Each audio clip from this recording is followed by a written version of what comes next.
আনোয়ারা উপজেলার অন্যতম সামাজিক স্বেচ্ছাসেবী সংগঠন আস্থার আলো আনোয়ারা ফাউন্ডেশনের উদ্যোগে আয়োজিত আস্থার আলো মেধাবৃত্তি পরীক্ষা 2024-এর পুরস্কার বিতরণ অনুষ্ঠান অনুষ্ঠিত হয়েছে। শুক্রবার বিকেলে উপজেলা চাত্রে চৌমোহনীর দি লেভেইড ডায়াগনস্টিক সেন্টারের হলরুমে এই অনুষ্ঠান অনুষ্ঠিত হয়।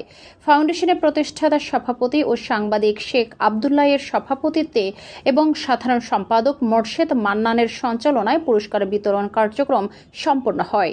অনুষ্ঠানে প্রধান অতিথি হিসেবে উপস্থিত ছিলেন বাংলাদেশ মেরিল একাডেমির প্রকৌশলী প্রশিক্ষক ও বিজনেস ডেভেলপমেন্ট অফিসার নৌ প্রকৌশলী আতিকুর রহমান চৌধুরী।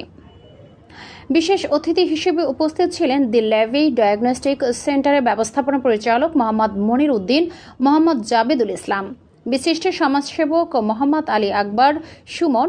এছাড়াও শুভেচ্ছা বক্তব্য দেন মেধাবৃত্তি পরীক্ষার সমন্বয়ক মোহাম্মদ শফি এবং সংগঠনের সদস্য বশির রিফাত। অনুষ্ঠানে সংগঠনের সদস্য, শিক্ষার্থী, শিক্ষক ও অভিভাবক বৃন্দ উপস্থিত ছিলেন।